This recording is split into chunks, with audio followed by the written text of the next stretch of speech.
በየቀኑ የምናያቸው የማህበራዊ ሚዲያ ገጾች የአንድን ሰው ህይወት ፍጹምና ከማንኛውም ችግር የራቀ አድርገው ያሳዩናል። ገና በሀያዎቹ መጀመሪያ ላይ የሚገኙ ወጣቶች በዓለማችን ውድ በሚባሉ የመዝናኛ ስፍራዎች ሲዘዋወሩ፣ በግል አውሮፕላን ሲበሩና በአንድ ጀንበር በ10 ሺዎች የሚቆጠር ዶላር የሚያወጡ አልባሳትንና የጌጣጌጥ ዕቃዎችን ሲሸምቱ እንመለከታለን። ይህንን ምስል የምንመለከት በሚሊዮን የምንቆጠር ሰዎች ሁልጊዜ ራሳችንን የምንጠይቀው አንድ ትልቅ ጥያቄ አለ።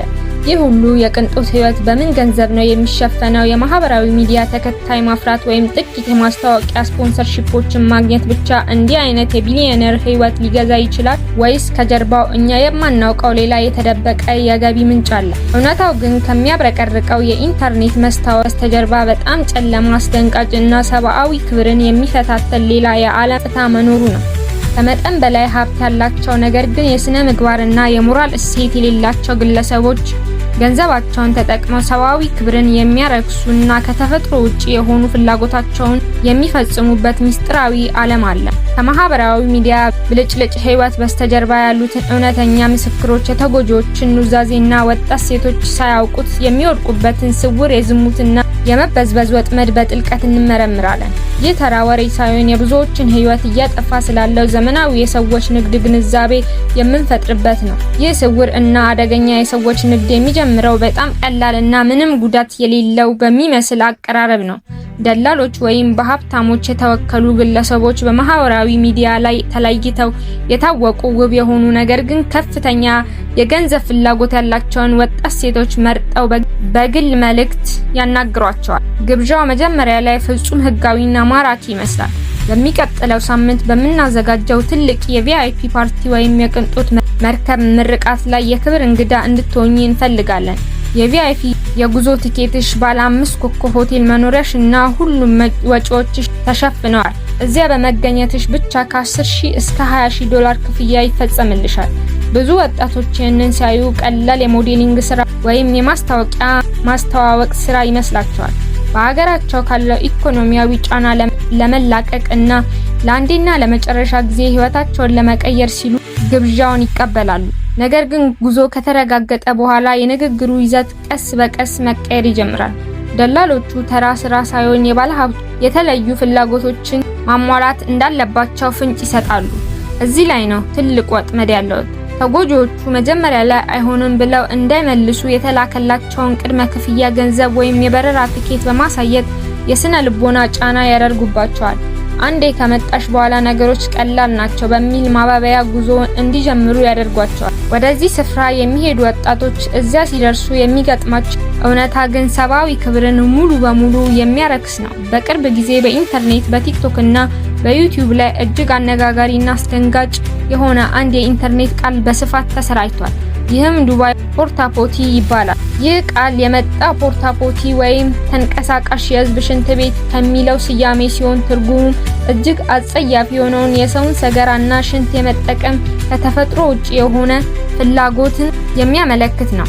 ከተጎጂዎች እና ከተለያዩ ምስጢራዊ ድረገጾች የወጡ መረጃዎች እንደሚያጋልጡት እነዚህ ከመጠን በላይ ሀብታም የሆኑ ግለሰቦች ወጣት ሴቶችን በ10 ሺዎች የሚቆጠር ዶላር የሚከፍሏቸው እንደ የሰው ሽንት ቤት እንዲያገለግሏቸው ነው። ባለሀብቶቹ የራሳቸውን ሰገራ በእነዚህ ሴቶች አካል ላይ አልፎ ተርፎም በአፋቸው ውስጥ በመጸዳዳት እንስሳዊና አእምሮአዊ በሽተኝነት ያለበትን ፍላጎታቸውን ያረካሉ። ይህንን አጸያፊ ድርጊት ለመፈጸም ፈቃደኛ ያልሆኑትን እና ያመጹትን ሴቶች ደግሞ ፓስፖርታቸውን በመንጠቅ በዱር እንስሳ እንደ እባብና ውሾች በማስፈራራት እንዲሁም በአካል ላይ ከባድ ጉዳት በሚያደርስ ጅራፍ በመግረፍ በኃይል ያስገድዷቸዋል። ህይወታቸውን ለማዳንና ወደ ሀገራቸው ለመመለስ ሲሉ ብቻ ብዙዎች ይህንን ታይቶ የማይታወቅ ውርደት ተቀብለው ለማለፍ ይገደዳሉ። ይህንን ዘግናኝ መከራ አሳልፈው ክብራቸው ተገፎና ተደፍረው ወደ ሀገራቸው የሚመለሱ ወጣቶች የሚገጥማቸውን ስቃይ በዚያ አያበቃም። ከክስተቱ በኋላ የሚመጣው ስነ ልቦናዊ ቀውስ እጅግ የከፋና የረጅም ጊዜ ጠባሳ የሚተው ነው። ብዙዎቹ ተጎጂዎች የደረሰባቸውን በደል ለህግ አካላት ወይም ለፖሊስ ለመናገር ይፈራሉ። ምክንያቱም ህብረተሰቡ ድርጊቱን በፈቃደኝነት ለገንዘብ ተብሎ እንደተደረገ አድርጎ ስለሚፈርጅባቸውና ተጎጂውን ጥፋተኛ ስለሚያደርግ ነው። ገንዘብ ፈልገሽ ሄድሽ፣ ምን ያስለቅስሻል የሚለው የሰዎች ጨካኝ አስተያየት ተጎጂዎች በከፍተኛ የጭንቀት በሽታ እንዲዋጡና ህይወታቸውን ራሳቸው እንዲያጠፉ ግፊት ያደርግባቸዋል። የማህበራዊ ሚዲያ ግፊት በአሁን ጊዜ ወደ ተለያዩ የባህር ሰላጤው ሀገራት በተለይም ወደ ዱባይ በተደጋጋሚ የሚጓዙ ወይም እዚያ የሚኖሩ የውስጥ ማስታወቂያ ሰሪዎች እና ሞዴሎች በሙሉ ያለምንም ማስረጃ ተመሳሳይ ጸያፍ ስራ እንደሚሰሩ ተደርገው በጅምላ ይፈረጃሉ። ይህ አይነቱ የጅምላ ስም ማጥፋት በእውነት በራሳቸው ጥረት በንግድ ስራ ወይም በንጹህ የሞዴሊንግ ስራ ለሚለፉና ስነ ምግባር ላላቸው ስፍር ቁጥር የሌላቸው ሴቶችም ጭምር ትልቅ የበደልና የህሊና ስቃይ ምንጭ ሆኗል። እነዚህን ከባድና ልብ የሚሰብሩ ታሪኮች የምናነሳው ሰዎችን ለመውቀስ፣ ለማሳጣት ወይም ተስፋ ለማስቆረጥ አይደለም።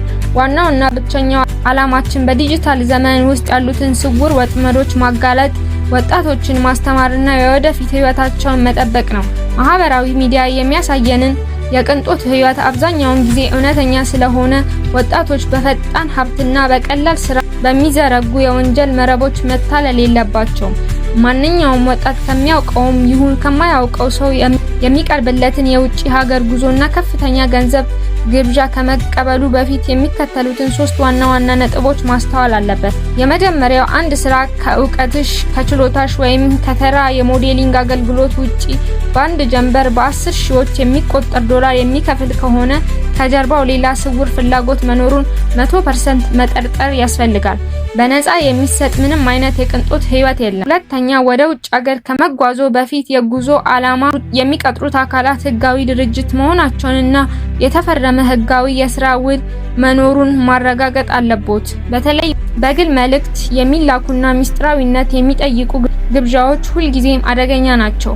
ሶስተኛው፣ የማንነት መታወቂያ፣ ፓስፖርትና አሰሪም ሆነ ለደላላ አሳልፎ አለመስጠት። እነዚህ ሰነዶች ማስረከብ ማለት ራስን ሙሉ በሙሉ ለባርነት አሳልፎ መስጠት መሆኑን ማወቅ ያስፈልጋል። በመጨረሻም ልንገነዘበው የሚገባው ትልቅ እውነት አለ። በዓለም ላይ ያለ ምንም አይነት የገንዘብ መጠን፣ ምንም አይነት ውድ የዲዛይነር ቦርሳ ወይም የቅንጦት መኪና ከሰው ልጅ ክብር፣ ከማንነትና ከውስጥ ሰላም በላይ ሊሆን አይችልም። በማህበራዊ ሚዲያ ላይ የምናየው የውሸት ብልጭልጭ ህይወት በስተጀርባ ብዙዎች እያለቀሱበትና ህይወታቸውን እያጡበት ያለ ትልቅ ወጥመድ ነው። እውነተኛው ስኬትና ደስታ የሚገኘው በሰው ሀገር ክብርን አሳልፎ በመስጠት በሚመጣ የውሸት ሀብት ሳይሆን በራስ ጥረት፣ በንጹህ ስራና በሰላማዊ ህሊና መኖር ሲቻል ብቻ ነው። ራሳችንና እህቶቻችንን ከእነዚህ ዘመናዊ ባርነት ወጥመዶች እንጠብቅ። ስለተከታተላችሁን ከልብ እናመሰግናለን። ይህ መረጃ ለብዙ ወጣቶች ህይወት መትረፍ ምክንያት ሊሆን ስለሚችል ሼር በማድረግ ግንዛቤ እንፍጠር። የእናንተን ሀሳብና አስተያየት በኮሜንት አጋሩ። ለቻናሌ አዲስ ከሆናችሁ ደግሞ ሰብስክራይብ በማድረግ የደውል ምልክቱን ተጫኑ። በሚቀጥለው ቪዲዮ በሌላ አስደናቂና አስተማሪ ርዕስ እስክንገናኝ ድረስ ሰላም ሁኑ።